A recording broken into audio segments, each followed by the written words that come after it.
Hello. हम लोग इस प्लेलिस्ट में शुरुआत कर रहे हैं भारत के भूगोल की। और भारत के भूगोल को हम थ्योरी और एमसीक्यू दोनों को देखेंगे, ताकि आप थ्योरी पढ़ने के बाद एमसीक्यू भी कर पाओ। क्योंकि क्या होता है कि जब हम थ्योरी पढ़ लेते हैं और एमसीक्यू नहीं मिलते हैं तो वो चीज क्लियर नहीं हो पाती, कैसे क्वेश्चन पूछता है कैसे नहीं पूछता है आयोग।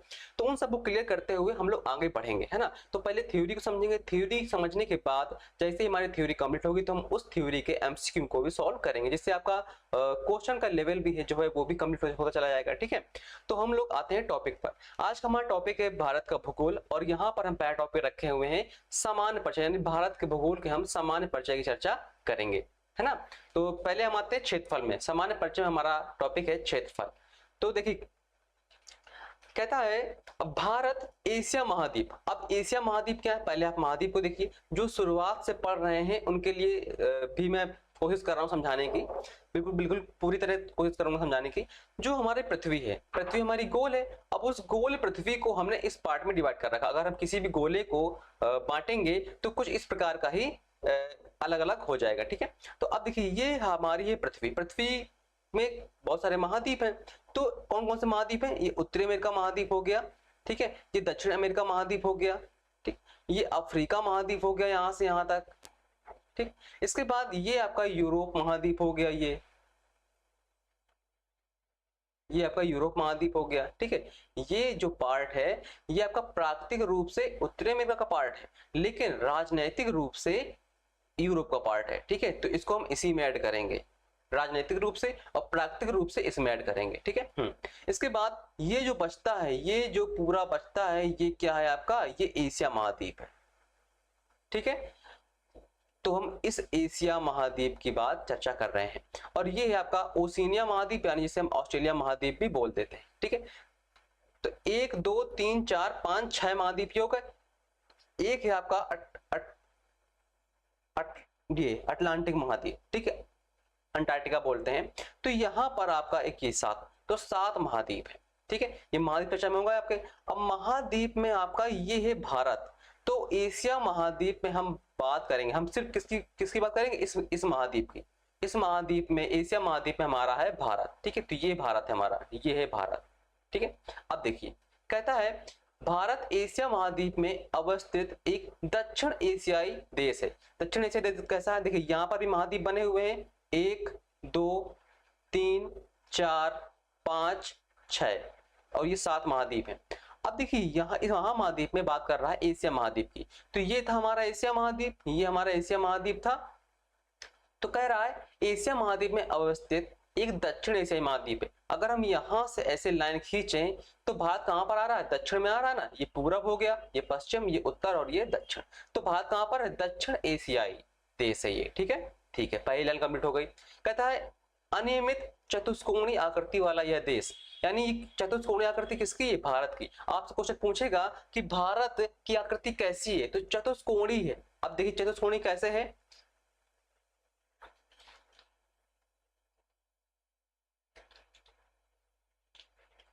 अब यहां पर देखिए जो भारत बना हुआ है, अगर हम इस पर लाइन खींचे, ये ऐसे लाइन खींच गई, एक ऐसे खींच गई, एक ऐसे खींच गई और एक ऐसे खींच गई, तो चतुष्कोणीय बन गया ना। तो भारत की आकृति कैसी है? चतुष्कोणीय आकृति वाला देश है। ये सीधे डायरेक्ट आपसे क्वेश्चन पूछेगा कि भारत की आकृति कैसी है, तो चतुष्कोणीय, त्रिकोणीय। अधिकतर लोग त्रिकोण लगा देते हैं कि सोचते हैं कि ये नीचे यहाँ पर हिंद महासागर है, ठीक है। तो भारत की आकृति कैसी? चतुष्कोणीय आकृति है। अनियमित चतुष्कोणीय आकृति वाला यह देश हिंद महासागर के उत्तर में स्थित है। देखिए ये है आपका हिंद महासागर, ये आपका हिंद महासागर है, ठीक है। इसके बाद ये प्रशांत महासागर है। प्रशांत महासागर यहाँ भी फैला हुआ है, पूर्व में भी और यहाँ पर पश्चिम में, ठीक है, क्योंकि पृथ्वी गोल है। ये आपका अटलांटिक महासागर है। ये आपको बड़े बड़े 3 महासागर याद रखने हैं, ठीक। और आर्कटिक और अटलांटिक, ये 5 कुल मिलाकर 5 महासागर होते हैं। एक गाना बना हुआ, 7 समुंदर पार में तेरे पीछे पीछे आ गई, तो 7 नहीं है, 5 है, गाना गलत है, ठीक है। तो ये आपको 5 महासागर याद रखने। और बेसिकली में बड़े बड़े सागर जो हैं, प्रशांत महासागर, अटलांटिक महासागर, हिंद महासागर और ये फिर प्रशांत महासागर। तो ये 3 जो बड़े बड़े महासागर ये आपको याद रखने हैं। तो भारत कौन से महासागर में? हिंद महासागर में स्थित है, ठीक है। एकमात्र ऐसा देश है जिसका नाम किसी महासागर के नाम पर है, ठीक है। तो हिंद महासागर।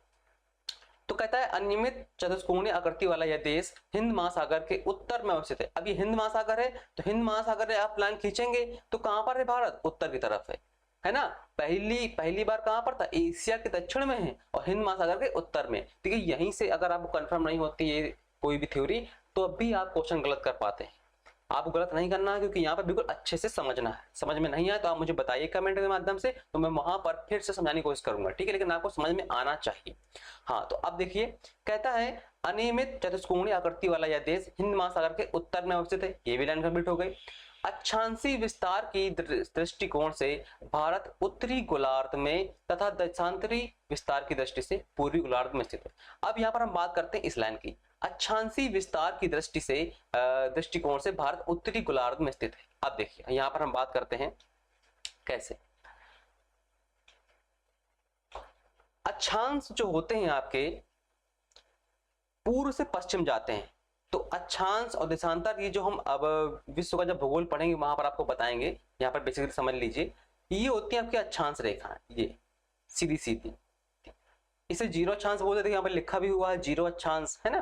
तो जीरो अक्षांश है। जीरो अक्षांश आपकी भूमध्य रेखा होती है, इसे इक्वेटर भी बोलते हैं, विषुवत रेखा भी बोलते हैं। ये पृथ्वी को उत्तरी गोलार्ध और दक्षिणी गोलार्ध में बांटती है। ये क्या है आपकी विषुवत रेखा यानी इक्वेटर। ठीक है, तो ये पृथ्वी को उत्तरी गोलार्ध और दक्षिणी गोलार्ध में बांटती है। ये भी आपसे क्वेश्चन पूछ सकता है कि कौन सी रेखा पृथ्वी को उत्तरी गोलार्ध और दक्षिणी गोलार्ध में बांटती है। तो कौन सी रेखा? भूमध्य रेखा या विषुवत रेखा या इक्वेटर, ये तीनों नाम इसी के हैं। ठीक है, इसके बाद यहां से निकलती 0 डिग्री देशांतर रेखा। ये जो ये रेखा है इसे बोलते हैं हम GMT, ग्रीनविच मीडियम टाइम। ठीक है, ये 0 डिग्री देशांतर है और ये 0 डिग्री अक्षांश है। ठीक है, अक्षांश लेटी हुई रेखाएं होती हैं, लैटिट्यूड होती हैं, और 0 डिग्री जो देशांतर होती हैं लॉन्गिट्यूड, 0 डिग्री लॉन्गिट्यूड। ठीक है, अब देखिए तो जो ये वाली रेखा है ये पृथ्वी को पूर्वी गोलार्ध में और पश्चिमी गोलार्ध में बांटती है। ठीक है, अब देखिए तो कह रहा है अक्षांशीय विस्तार, अक्षांश कौन सा? ये अक्षांशीय विस्तार की दृष्टि से भारत उत्तरी गोलार्ध में स्थित है। तो उत्तरी गोलार्ध कहां पर है? ये आपका उत्तरी गोलार्ध हो गया पूरा और ये आपका दक्षिणी गोलार्ध हो गया। तो उत्तरी गोलार्ध में है, पहली लाइन कंप्लीट हो गई। इसके बाद कहता है देशांतरी विस्तार की दृष्टि से पूर्वी गोलार्ध में। अब इस लाइन की बात कर रहा है, देशांतर की बात कर रहा है, तो देशांतर की दृष्टि से ये वाला क्षेत्र क्या है? पूर्वी क्षेत्र है और ये पश्चिमी क्षेत्र है। तो पूर्वी गोलार्ध में हो गया, तो देशांतर विस्तार की दृष्टि से पूर्वी गोलार्ध में हो गया। दोनों लाइन कंप्लीट हो गई ना। ठीक है, ठीक है। अब देखिए, अब अगर आपसे पूछ ले भारत किस गोलार्ध में स्थित है ना, ना अक्षांशीय दे ना देशांतरी दे, तो अब देखिए भारत, हम ऐसे ही लाइन यही रहेंगी। अब लाइन ये कहां पर जा रही है? ऐसे, यानी ये कौन सी दिशा बन गई? ये बन गई आपकी उत्तर पूर्व दिशा, है ना।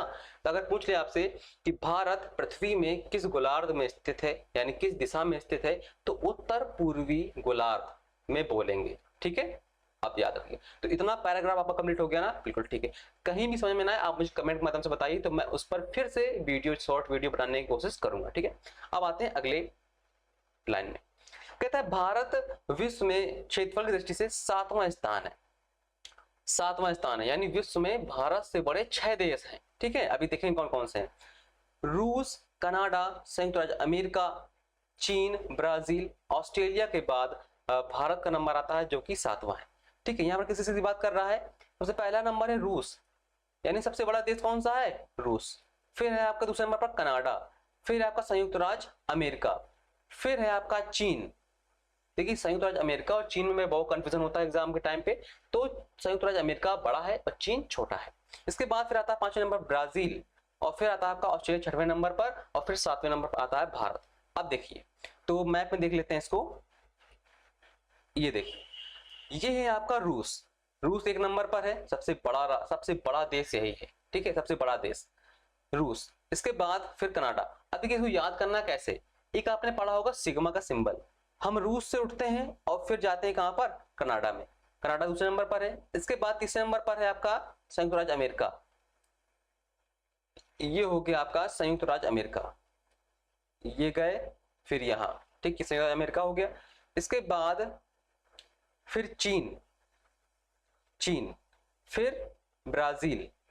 ठीक, इसके बाद फिर ऑस्ट्रेलिया, इसके बाद फिर भारत।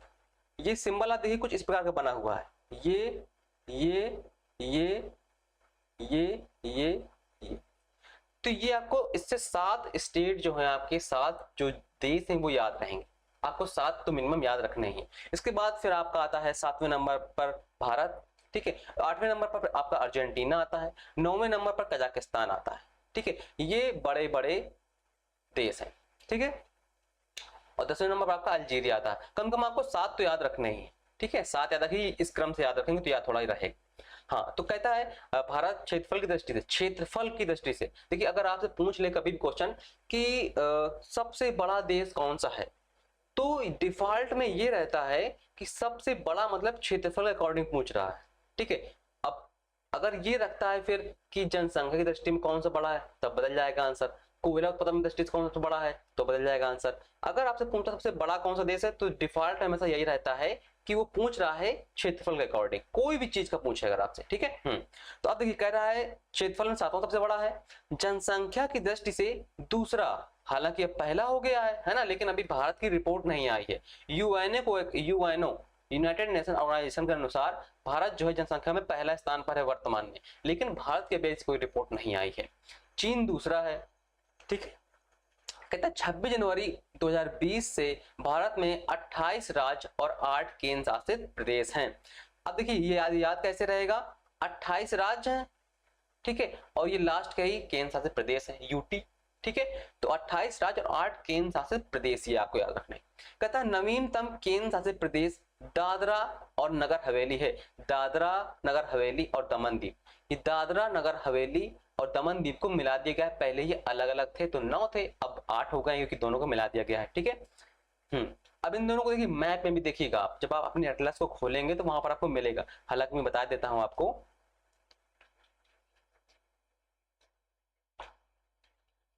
ये देखिए यहां पर आप जाएंगे तो यहां पर आपका ये महाराष्ट्र है, महाराष्ट्र, और ये है गुजरात। गुजरात के पास यहाँ पर दादरा दमन दीव मिलेगी, एक यहाँ पर एक यहाँ पर, इसके बाद दादरा आपको यहाँ पर मिलेगा। तो इन दोनों को मिला दिया गया है, मर्ज कर दिया गया है और इनको एक बना दिया गया है, ठीक है। इसके बाद जिन 2 केंद्र शासित प्रदेश दादरा नगर हवेली और दमन दीव को मिलाकर निर्मित किया गया है। हाँ, तो वही चीज जो मैंने बता दिया आपको, ठीक है। तो इतना कंफर्म हुआ ना, कोई यहाँ पर प्रॉब्लम नहीं होगी, यही समझता हूं मैं कि कोई दिक्कत नहीं होगी भी आपको। आगे देखते हैं, आगे कहता है भारत का कुल क्षेत्रफल, आपको कुल क्षेत्रफल भी याद रखना है आपको, ठीक है। कितना है, 32,87,263 वर्ग किलोमीटर, ये भारत का कुल क्षेत्रफल है। जितना पीओके पर अधिकृत है, एलओसी पर अधिकृत है, सब पर अधिकृत है, यानी भारत पर चीन और पाकिस्तान कब्जा किए हुए हैं उत्तरी क्षेत्र में, ये सब हमने जोड़ रखा है।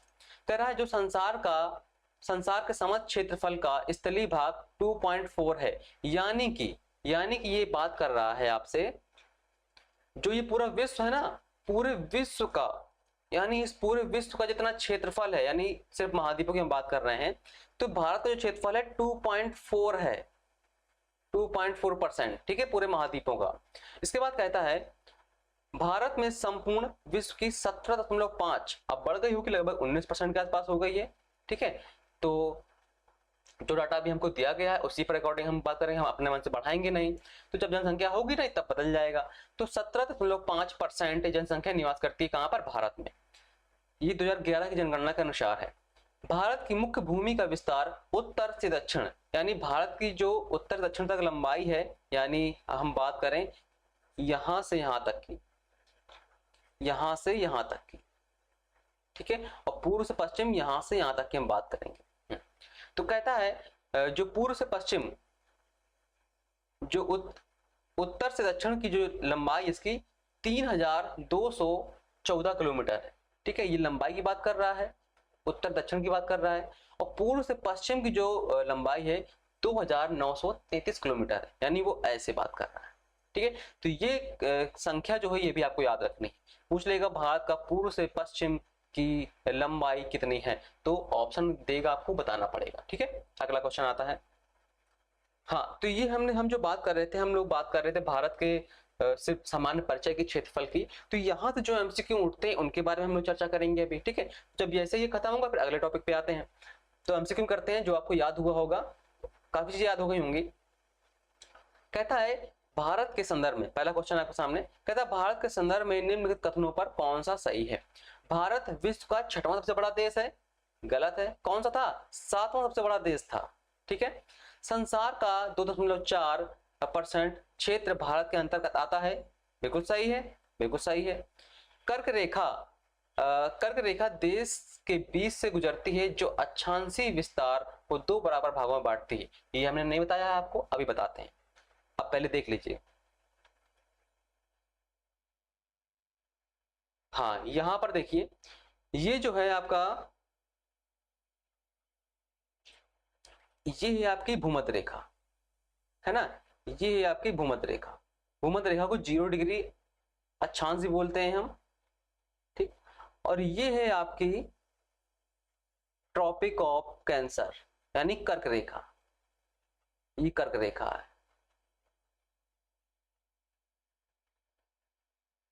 ठीक है। ये कर्क रेखा है, कर्क रेखा, और ये है भूमध्य रेखा, और यहां नीचे से गुजरती है मकर रेखा, ठीक है। ये है आपकी मकर रेखा।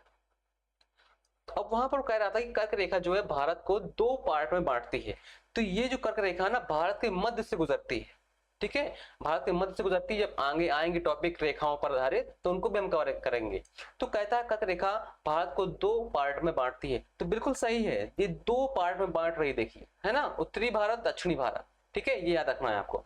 तो अब आते हैं क्वेश्चन पे। कहता है 6वां सबसे बड़ा देश है, गलत है। संसार का 2.4% क्षेत्र कवर करता, बिल्कुल सही है। कर्क रेखा भारत के बीच से गुजरती, बिल्कुल सही है। जो अक्षांशीय विस्तार को 2 बराबर भागों में बांटती, बिल्कुल सही है। इसके बाद कहता है भारत पूरी तरह से उष्णकटिबंधीय क्षेत्र में है, गलत है। भारत जो है उष्णकटिबंधीय क्षेत्र में पूरी तरह से नहीं है, शीत में भी है ना, यानी कुछ आधे पार्ट में, यानी जो उत्तरी भारत है वहां पर ठंड भी पड़ती है, बर्फ भी गिरती है, जम्मू कश्मीर, लद्दाख, हिमाचल प्रदेश साइड में, है ना, तो वहां पर क्या होता है, शीतोष्ण है। तो भारत पूरी तरह से उष्णकटिबंधीय नहीं है। उष्णकटिबंधीय ये क्षेत्र होते हैं जो कि आपके कर्क रेखा और मकर रेखा के बीच में होते हैं। देखिए, इतना पार्ट आपका उष्णकटिबंधीय होता है ना, जबकि भारत का ऐसा है, भारत इसके उत्तर में भी जाता है, तो पूरी तरीके से उष्णकटिबंधीय नहीं है। तो कौन कौन सही है? 2, 3 सही है, तो 2 और 3 बिल्कुल सही है। अगला क्वेश्चन कहता है भारत विश्व का 5वां सबसे बड़ा देश है, गलत है। कौन सा है? 7वां था। यह स्थल मंडल के कुल क्षेत्रफल का लगभग 2.4% भाग अधिकृत किए हुए है, ये बात बिल्कुल सही है। कहता समूचा भारत उष्णकटिबंधीय क्षेत्र में, अभी देखिए फिर से आया था ना, ये गलत हो गया। कहता है 82.5 पूर्व देशांतर का उपयोग भारत मानक समय के लिए करता है, तो ये बिल्कुल सही है। हालांकि ये अभी हम आपको डिफाइन नहीं कर सकते हैं, ये तब करेंगे आगे आने वाली वीडियो में, जब समय का हम बात करें, जब हम वहां पर हम समय निर्धारण करेंगे, है ना। अभी बताएंगे तो समझ में नहीं आया, क्योंकि अभी हम लोग बेसिक से लेके चल रहे हैं। जो बच्चे नए हैं, जिनको समझ में नहीं आता है, उन सबको हमको लेके चलना है। तो ये आपको याद रखिए, ये बात याद रखिए कि 82.5 से भारत का मानक समय तय होता है, ठीक है। तो 2 और 4 सही है, 2 और 4 डी नंबर, ठीक। अगला क्वेश्चन कहता है निम्नलिखित जोड़ों में से कौन सा सही नहीं है? भारत का कुल क्षेत्रफल 3.28 मिलियन वर्ग किलोमीटर था, यानी 32,87,263 वर्ग किलोमीटर था, ठीक है, बिल्कुल सही है, ये सही है।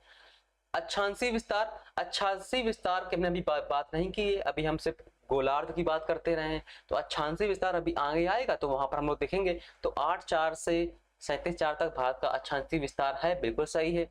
और देशांतरी विस्तार भी बिल्कुल सही है, 68.7 से 97.25 तक देशांतरी विस्तार है। इसकी चर्चा हम अभी आगे करेंगे जब हम अक्षांश और देशांतर को देखेंगे, ठीक है। भारत में राज्यों की संख्या, कितनी है? 28 राज्य है, तो यही गलत है। और उसने क्या पूछा, कौन सा जोड़ा सही नहीं है? जो ऐसे क्वेश्चन होते हैं जहां पर नहीं लगा हुआ होता है, तो बहुत अच्छे से करने पड़ते हैं। हालांकि कुछ एग्जाम में नहीं जो होता है वो बोल्ड करके देता है, लेकिन किसी किसी में नहीं देता है, तो आपको ये चीज ध्यान रखनी है। तो कितनी है? 28 राज्य, तो यही गलत है आपका। अगला क्वेश्चन कहता है भारत के लिए निम्नलिखित कथनों में से कौन सा असत्य है? देखिए, यहाँ पर असत्य की बात कही गई है। भारत विश्व का 7वां सबसे बड़ा देश है, बिल्कुल सही है। भारत जनसंख्या की दृष्टि से दूसरा सबसे बड़ा राज्य है, ये भी सही है। इसकी भूमि सीमा का विस्तार लगभग 15,200 किलोमीटर है, ये भी सही है। सर्वप्रथम सूर्योदय इसमें मिजोरम से राज्य में होता है, ये गलत है ना। इसको देख लेते हैं, ये गलत कैसे है।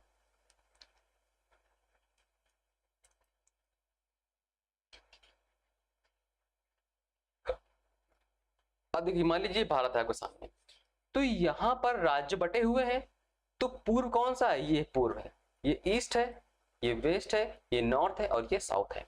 अब आप ये बताइए सूर्य उदय कहां से होता है? पूर्व से होता है, ठीक है। तो पूर्व ये है पूर्व, यहां से सूर्य आएगा, ठीक।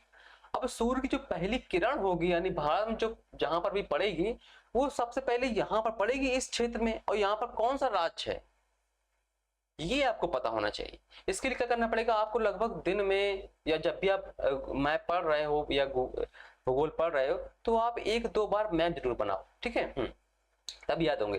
तो यहाँ पर जो सबसे पहले पड़ता है राज्य वो है अरुणाचल प्रदेश। अरुण मतलब सूर्य, अरुणाचल मतलब जहां पर सबसे पहले सूर्य का उदय होता है, तो वो होता है अरुणाचल प्रदेश। तो अरुणाचल प्रदेश में सबसे पहले सूर्य की किरण पड़ती है, इसलिए कौन सा आंसर सही होगा? अरुणाचल प्रदेश, ना कि मिजोरम। यहाँ पर राज्य देखिए, यहाँ पर राज्य आपको दिखा देता हूं मैं, ये है ना, ये है आपका अरुणाचल प्रदेश, ठीक। ये है आपका असम, ये है नागालैंड, ये है मणिपुर, ये है मिजोरम, ये है त्रिपुरा और ये है मेघालय। तो यहाँ पर सबसे पहले कहां पर किरण पड़ेगी? अरुणाचल प्रदेश में, ठीक है। तो इसका आंसर क्या सही होगा? सबसे पहले सूर्य किरण कहां पर पड़ती है?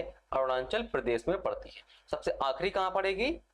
गुजरात के पास, ठीक है। तो उम्मीद करता हूं मैं कि जो आपका सामान्य परिचय क्षेत्रफल के अकॉर्डिंग जो क्वेश्चन थे वो समझ में आए होंगे, और जो पूर्व पश्चिम गोलार्ध समझ में नहीं आता है विश्व में वो सब समझ में आए होंगे आपको, मैं उम्मीद यही करता हूँ। फिर मिलते हैं नेक्स्ट वीडियो में। जो चीज समझ में नहीं आई होंगी तो मैं उनको कंफर्म कर दूंगा, आप मुझे कमेंट के माध्यम से एक बार बता दीजिएगा, ठीक है। Thank you.